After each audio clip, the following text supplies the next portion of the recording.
Hi guys, good morning. Welcome back sa YouTube channel namin ni Papa Wits. Ayan, for today's video guys. Ayan, nandito pa tayo kaila Mama Pix. Mamaya pa man kami aalis ng madaling araw sa linggo. Ngayong linggo. Basta mamayang madaling araw kami aalis. Wala dito sila Mama Pix, umalis. Maaga pa. Punta po sila ng Abuyog kasama yung mama niya dahil may birthday daw. Pero uuwi lang sila mamayang hapon. Tapos ayan, may bumili po ng ice. Napansin ko po yung ice ni Mama Pix is 4 piraso na lang. Kaya naghanap po tayo ng silupin. Gawa muna tayo ng ng ice kasi sayang po maandar yung ref. Kunti na lang yung ice dahil mabinta po yung ice ngayon dahil yun mainit nga. So ayan, magano muna tayo maggawa ng ice. Tulog pa si Sansan at saka si Criselyn. Si Sia nandoon na sa bahay kasi gising na si Piyang at saka si Duday. Maaga pa naman kasi. Ano pa lang, alas 7.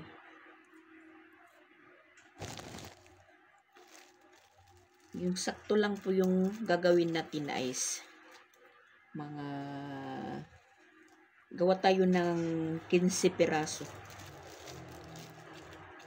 Ubusin ko na kaya ito. Para pag dating ni Mama Pix, meron na po siyang ice. Kasi mauubos na. 4 na lang po piraso. Maghapon, ubos na yan.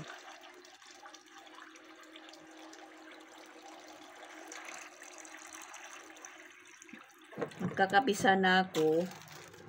May bumili ng ice. Yung nakita ko 4 piraso na lang. Sayang.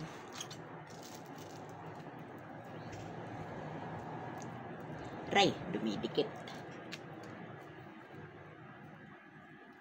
Sabi niya ako lang muna yung bantay ng niya, Sira-Sira store.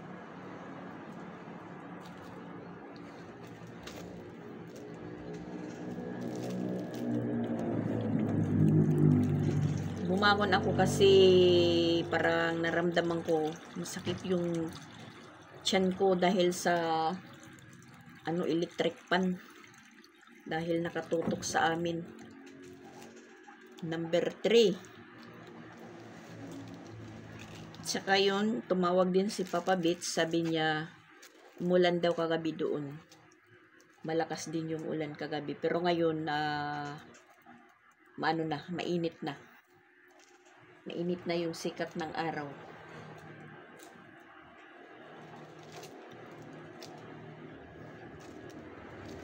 Palang bumangon sila Mama Pix, mga alas 5. Kumain muna sila bago umalis.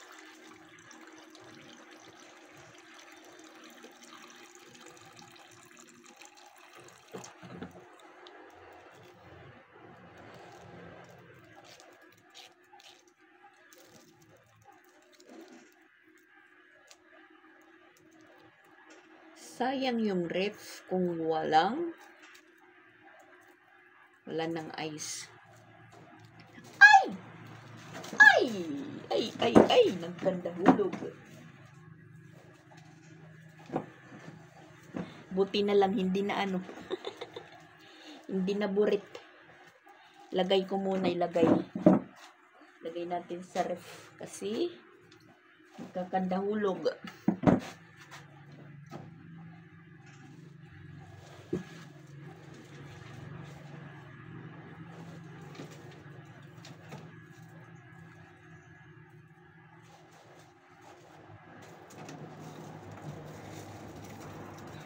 Tigas na yung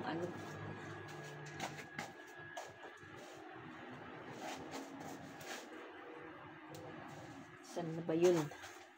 Yung pantanggal ni Mama Pix. Meron po akong pantanggal dito sa sa ref ko na plastic. Hindi ko nakikita. Iwan ko kung saan nilagay. Kasi meron po itong pangtanggal ng ice. Pag matigas na. Kasi dumidikit. Ayan. Hindi tayo makakabinta nito pag dumidikit yung yung ice. So, ayan, nakagawa po tayo ng 20 piraso na ice. Di lang natin pupunuin para umano siya. Tumigas agad. So, ayan yung 4 na ice na matigas. Nandito sa taas. Oh, tulog pa si Creselyn at si Sansan. Tingnan nyo yung electric pan. Ako dito po sa gilid nakahiga. Tas siya yung katabi ko. Si Piyang umuwi kagabi dahil si Duday doon natulog sa bahay. Nandito tayo sa bahay. Ayan. Nagtimpla po ako ng kape. Kasi gusto nila dahil daw nila yung yung sliced bread. Itutunlob yung kape. Yung sliced bread. Iniwan ko si Sansan doon kaila Mama Pix na tutulog pa. Lumipat tayo dito sa bahay. Nandun naman si Japon kumakain. Ininit niya yung ulam na bring home namin kagabi. Kakapi muna kami. Si Mama Rosa nandun naman sa taas. Luluto ng corned beef dahil umuwi si Paul. Kakain kasi papasok mo naman na naman. Parang umaano yung cellphone natin. Parang tumatakbo.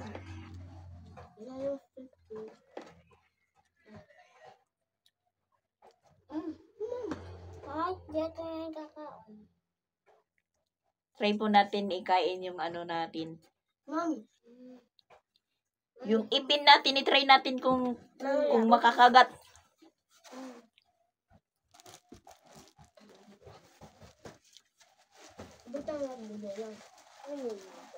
Nakakakagat pa naman.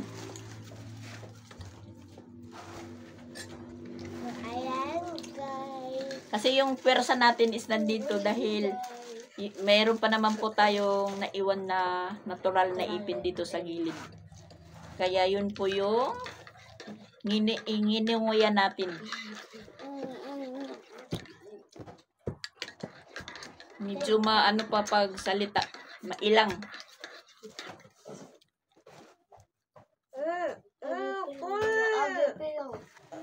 Matatakbo kape, matatakbo. Mababanyakan mo.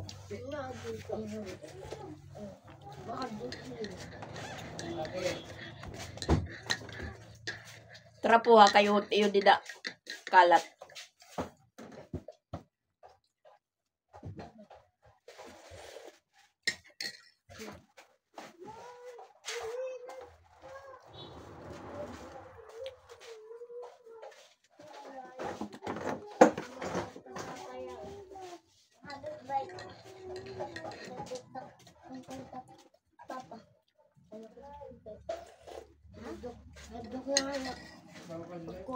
Kahapon medyo pa ako magsalita dahil bagong kabit. Parang pakiramdam ko po is makapal. Pero ngayon hindi na. Trinay ko po. Pero hindi po ako kumain kagabi, hindi po ako kumain. Kasi medyo masakit pa yung mga banda taas ng gums ko. Tapos uminom po tayo ng amoxicillin dahil meron pa naman po tayong natirang amoxicillin nung magpabunot tayo. So ayun, pagising ko ngayong umaga, parang wala na po tayong nararamdaman na sakit. Siyempre yung gums natin is na freeze na, parang parang nakulong. Kaya ayun, Parang nahirapan pa tayong magsalita kahapon na tumatalsik pa yung laway natin. Patawa po ako doon sa sa pagkabit sa akin dahil medyo masakit yung pagkakabit. Siyempre parang masikip tapos mayroong binawasan pagkakabit ng ipangalawa, yun saktong-sakto na. Tapos, ayun mo, parang nailang talaga tayo magsalita kahapon. Pinakiraramdaman ko pa yung sakit na kunti. Siyempre, bago pa lang. Parang naano po tayo, nasanay na wala mo ng walang ngipin na suot. Tapos, ngayon, itaratry natin tanggalin naman kung hindi po siya masakit. Ako si Duday, yung cellphone niya malaki yung sounds. Sama sa Rio. Yan, si Mama Dax. Man. Wow, napaka-gold. May agimat si Mama Dax. Siya na si Mama Dax. Ako naman daw naging kamukha ko na daw si Mama Jin, yung nandun sa Korea. Kasi na din po yun, pustiso na lahat naman po yung niyang ipin, pustiso. Ako naman, meron pa naman po tayong natitirang natural na ngipin. Yung sa taas lang, isa na lang po yung ngipin natin banda dito.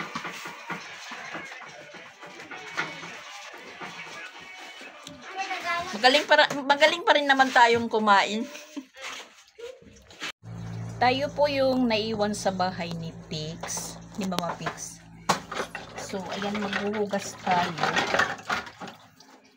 Nag-igib na po tayo doon ng ng tubig. Pinuno natin yung CR. Timbakan ng tubig, yung mga timba. Tapos, ayan, po tayo maghuhugas. Doon naman po kami kapi sa bahay. Dinala ko na lang po yung hugasan kasi gamit nila Mama Pix yung ginamit natin. Tapos yung pinagkainan nila kaninang umaga, hugasan na lang po natin since tayo naman po yung naiwan. Maglinis po tayo ng bahay para baguhin ni Mama Pix hindi na magbunganga. Tulad kahapon pag alis namin, kasi kami yung magkasama, pagbalik namin dito, agoy yung kalat. Yun, nagbunga nga yung Mama Pix natin. Parang katulad ko lang. Kasi yung mga bata talaga pag umaalis yung mama, yun, umaatake yung pagkakalat, kung ano po yung pinagkukuha ng mga gamit na pinanago, tas pagdating nandiyan na sa labas. Kuha mo ito kape. Oo, sige. Titimpla kasi si Sansan ng kape. Pinapakita niya yung karami ng kape na gagamitin.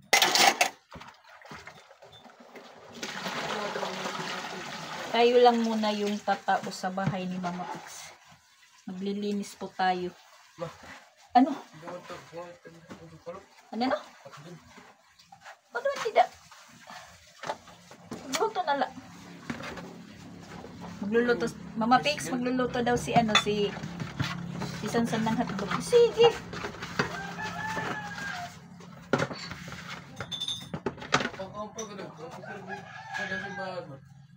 Ipagserbi. Ano man. Yan, sabi ni Sansan, pinapagserbi daw siya sa sa simbahan. Kasi sa Kristan naman siya po dati. Ngayon nakita na po siya ng kanyang mga kakuo sa Kristan dito. Pinapagserbi daw po siya. Paano yung niya, yung suot, yung sutana nandun sa Cebu dahil dinala ko yun. Kasi mga bago yun na mga sutana ni Sansan. Bagong tahi yun. Tapos Pupunta lang po siya ng Cebu. Akala niya magagamit niya doon sa Cebu yung yung sutana. Iba naman pala yung sutana sa Cebu, itim.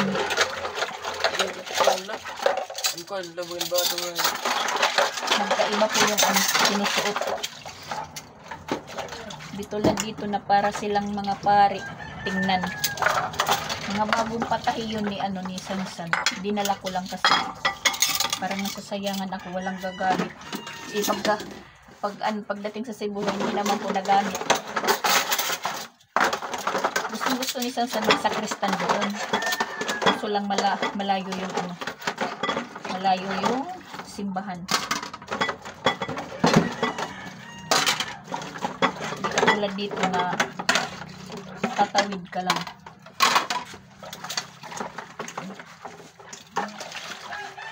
Ayan, dito sila sa sa likod nagtatambay na dahil mahangin. Yung mga bata nandun, kumakain kila Dian. Tinawag ni Dian dahil naglaga sila ng baboy, yung kapatid ko. Ako, pinapakain ako, hindi ako kumain kasi katatapos lang po natin magkape. Tapos slice bread.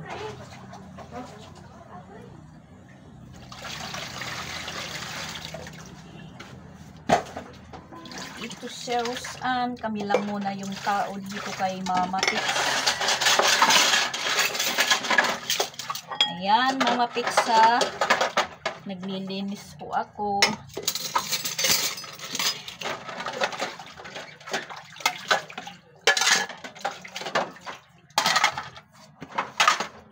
Huwag po tayong magpaka-senyorita. Kailangan kumilos. Kasi nakikita ko lang po yung sarili ko. Pag yung bahay walang asikaso, naglilinis. Huwag tayong maghintay.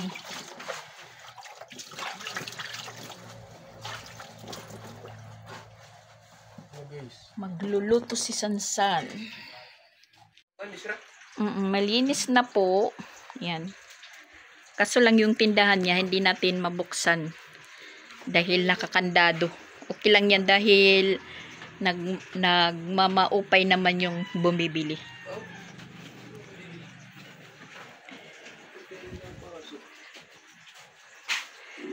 Ha? Siya diri na paso. Pinaya ka sugod. Uy, diri. Materos on yan. Si Sansan kanina pa hinihintay na uminit yung tubig. Hindi pala naka-on. Agoy si Sansan. Sinaksak lang po niya pero hindi inon. Sabi niya hindi daw umiinit. Di pala inon yung yung thermos. Yan, tayo. Nagligpit po tayo, nagligpit. Para si Mama Pix hindi ma-stress pagdating.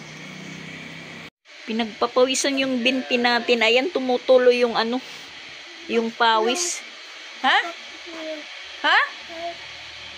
Isara lang po natin yung harapan kasi dito kami sa likod tatambay. Baka may kunwari bumili. Tas damputin po yung mga cellphone. Ayan, naka-charge. Kasi dito kami sa likod nga magtatambay.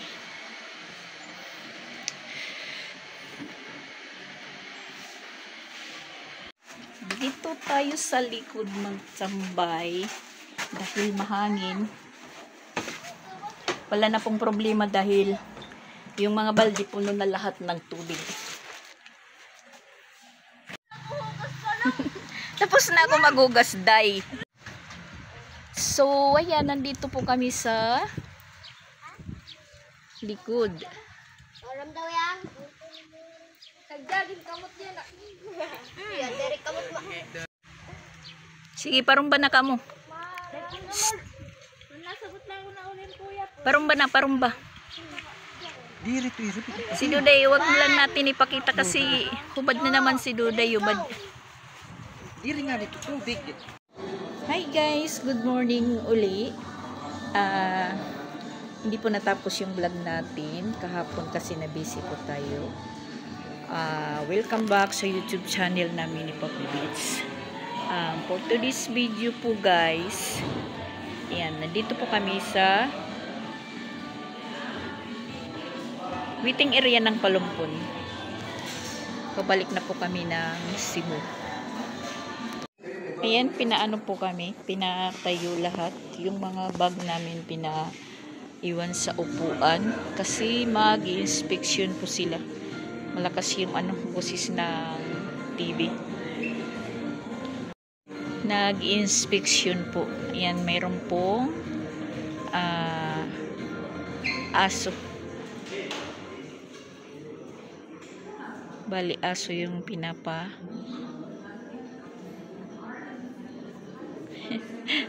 Pinatayo kami lahat. Akala ko kung ano lang.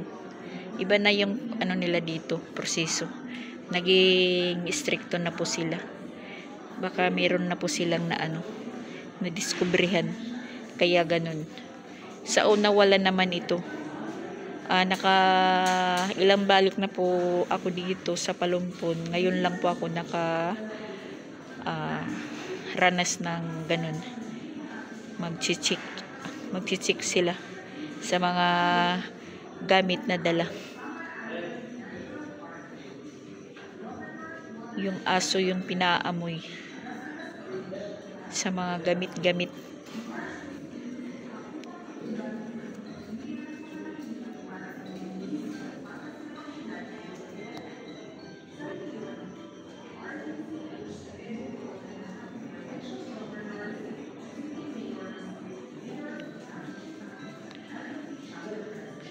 Aso.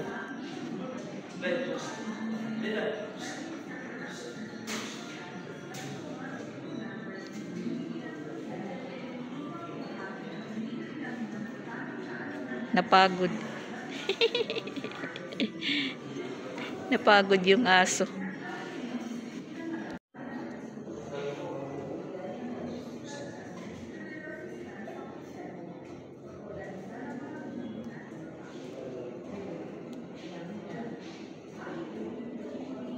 Okay na. Balik na kami sa mga gamit namin.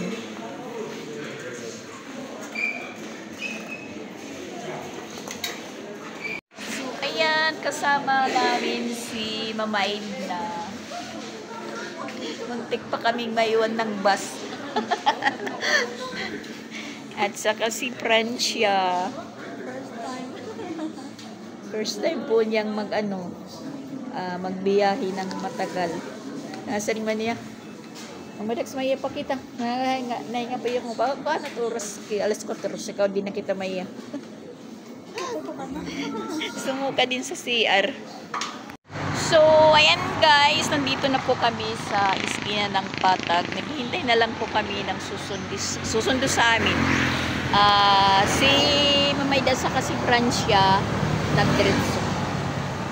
Nandito na po kami ulit sa yan mga puyat sa biyahe. Wala pa po yung sundo namin. Sinabihan ng magpunta na dito sa sa iskina.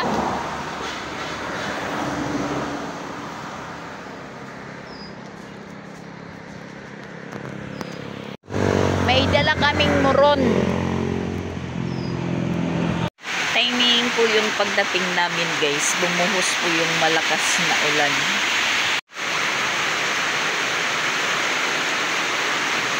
Malakas na ulan. Baha na sa labas. Kahapon din daw mga ganitong oras umulan. O madulas ka.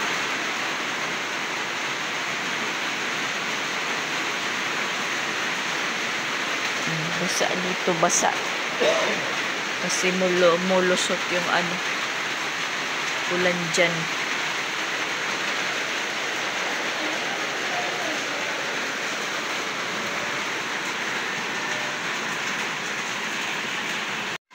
At may mga planggana po dito sa kwarto kasi tumutulo. At pumapasok yung ulan din. Diyan, pumapasok po sa bintana syempre yung hangin. Yan, dito pa pumapasok. Tsaka tumutulo talaga dyan. Yan, nadiskobrehan na po. Merong tumutulo.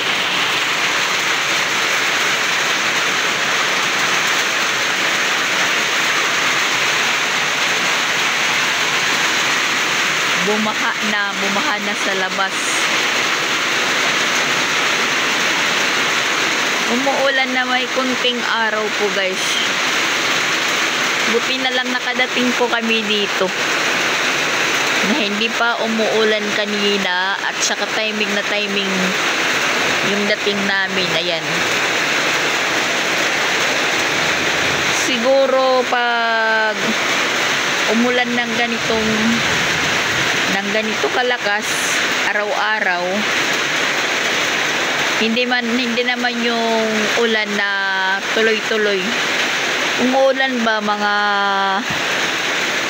isang linggo na ganito yung pagkaulan, siguro baka magamit na po yung namin, yung motor ng tubig. Baka magkaroon na po ng agas.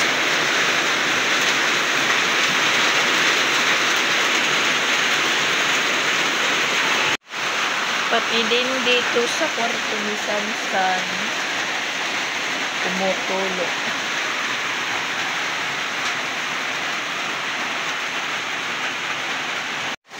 Agay, pati rin dito sa hinihigaang kubanda. Ayan, tumutulo din.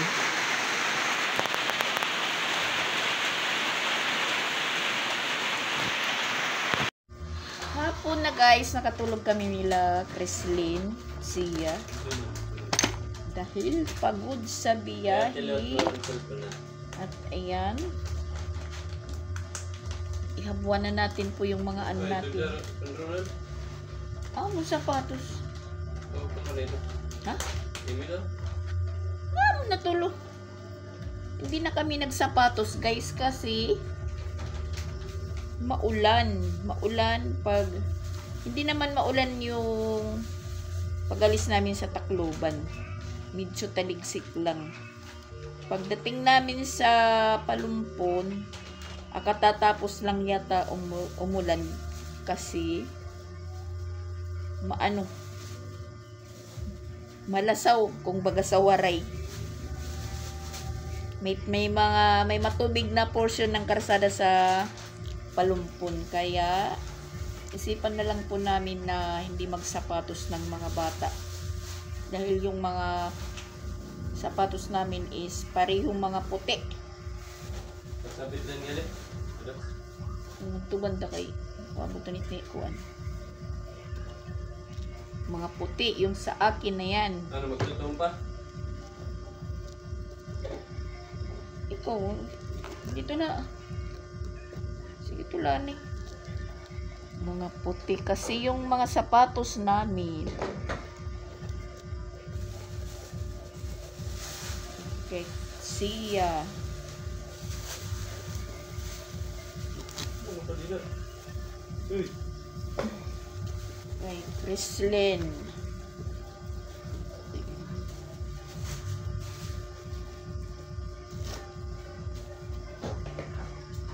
Tapos, yung mga labahan namin, kasi hindi po ako naglaba doon sa Tacloban dahil nga, yun, palaging umuulan.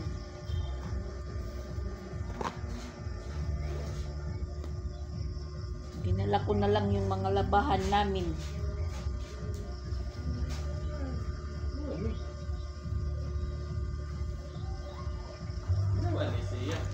Kasi nang mula nang dumating kami ng Tacloban, ulan po siya.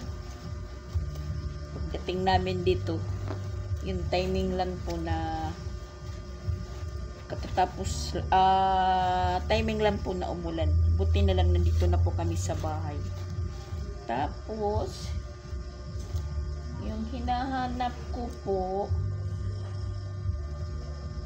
yung relo ko. Kung saan ko ba nailagay.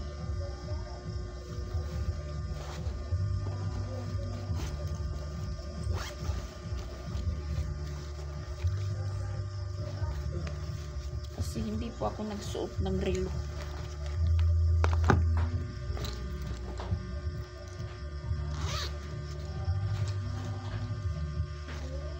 Chinat ko sila Mama Pix at Rose Andy doon. Wala naman daw po silang nakita ang relo ko. Itong suot ko na relo is yung kay Jing na pinalitan ko po ng strap. Dahil nagkakaputol-putol na po yung strap. Pinalitan ko. Yun po yung hinahanap ko ngayon. Saan po ba yun na ano? Saka yan, binigyan po tayo ni Adrian ng bag. Bigyan po tayo ng bag ni Adrian galing sa package ng mama niya. Maganda po siya. Meron pang tag.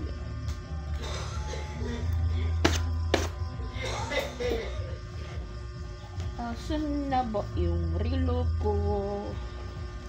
Wala talaga.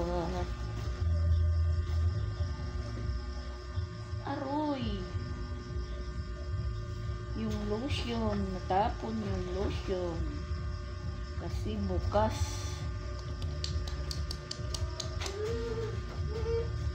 Bukas po siya. Ayan, ganda lotion na po yung mga damit. Hindi ba, naging Buksan pala. Kasi kanina maraming pasaheros. Medyo masama nga yung panahon pero maraming pasaheros. Pero meron naman po sila pagdating namin sa Palumpon, meron po silang nakapaskin na may oras yung pag high tide. Kaya makikita po yung walang biyahe. Nagkaroon naman po sila ng warning. Tapos bago po kami sumakay kaninang madaling araw doon, kinontak muna namin yung bus namin na sasakyan. Meron naman po silang biyahe. Yun nga, pagdating namin doon, saktong umaandar na yung bus. Bali nakasalubong na lang po namin. Yung inaalala po namin, dahil si Mama Edna, pinasasabay sa amin ni May Timang. Nag-chat si May Timang na sasabay si Mama. Sabi ko kay May Timang na papuntay nilang si Mama Edna doon sa terminal, mga 1:30. Ang nangyari po, nauna doon si Mama Edna kasi wala pa pang mag-alauna, nandun na si Mama Edna sa terminal. Kaya nung papunta na po kami doon, tas umaandar na po yung bus terminal, yung bus, bali pinaran na lang namin. Sabi ko, at saka si Francia, pinasama din ni May Timang. Kasi po ni May Timang bukas, graduation. Sabi namin ni Francia, si Mama Edna may iwan. Yung pala, pagsakay namin sa bus, nandun na po siya sa loob. Nakasakay na pala siya. At yung iniisip din po ni Edna na may iwan po kami. Pero hindi naman po kami may iwan kasi makakasalubong naman namin yung bus talaga. Dahil sa Coca-Cola naman po ng Sanusian ng dadaan.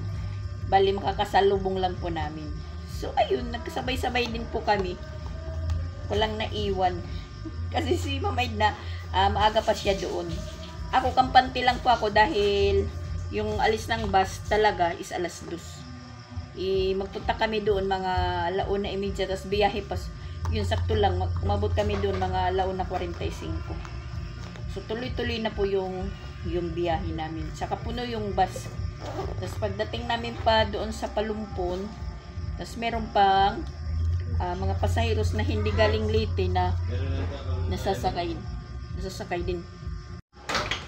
Nandito pala yung relo ko na ipit dito sa gilid ng may bulsa. Tapos yun, pagdating sa Palumpon, di siyempre bababa. Tapos pagdating sa Pulang Bato, merong sasakay yun na iba na para Cebu City. So pagbababa namin po sa Kuan, sa Palumpon, yung mga gamit namin hindi namin talaga dinadala.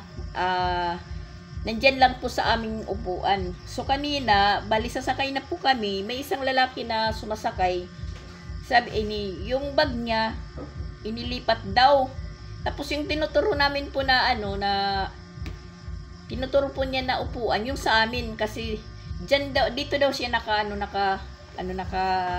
upo sa pwesto namin kasi nagtanong daw siya sa sa konduktor kung meron naupo dito. Yung bag namin nasa silong ng ng upuan. Tapos yung dala namin na moron nakasabit. Ewan ko kung sinong naglipat ng bag niya. Tapos yun, pag sakay niya, parang maraming salita kasi hindi daw ko nagtatanong. Tiningnan lang po siya. Sabi niya dito daw siya nakaupo kasi binilang matulala ka ba so?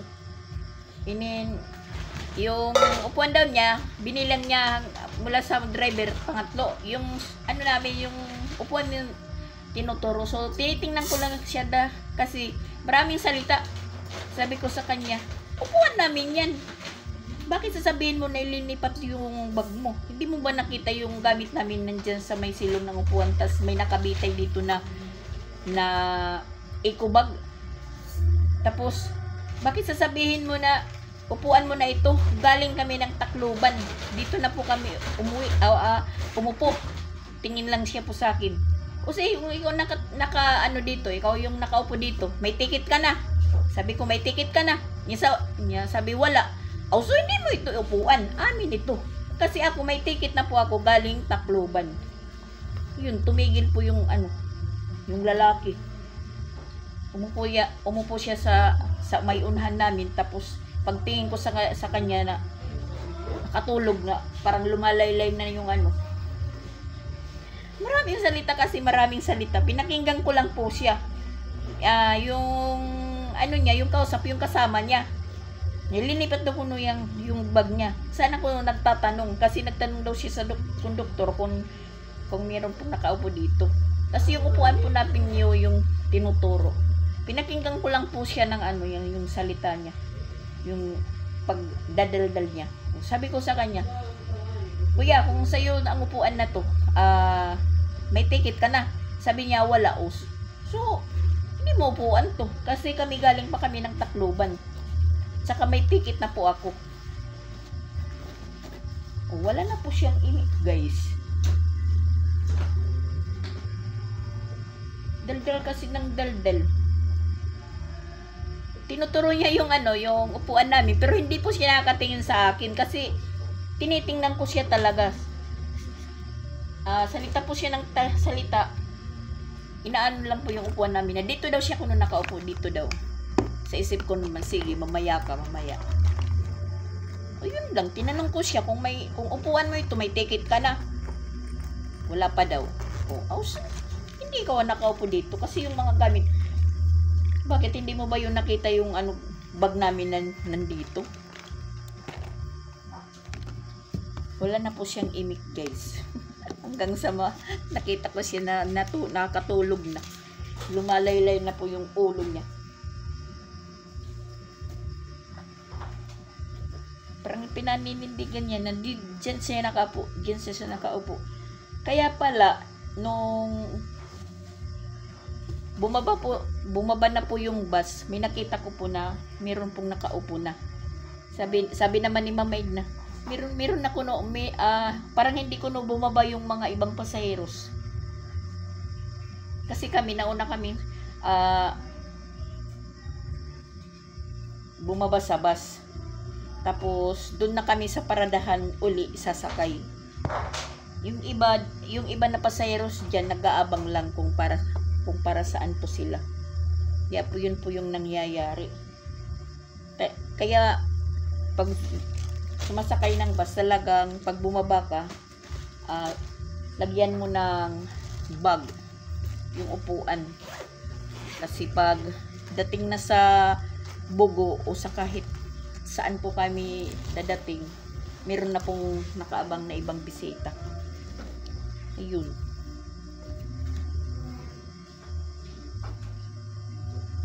Pinakikinggan ko lang po siya, yung salit niya. Tapos, tinuturo yung upuan namin. Hindi na po siya nakakaimik. Pagsabi ko kung may ticket ka na. So, yun po guys. Walang naipakita. Di wala siyang, hindi pa niya upuan yun.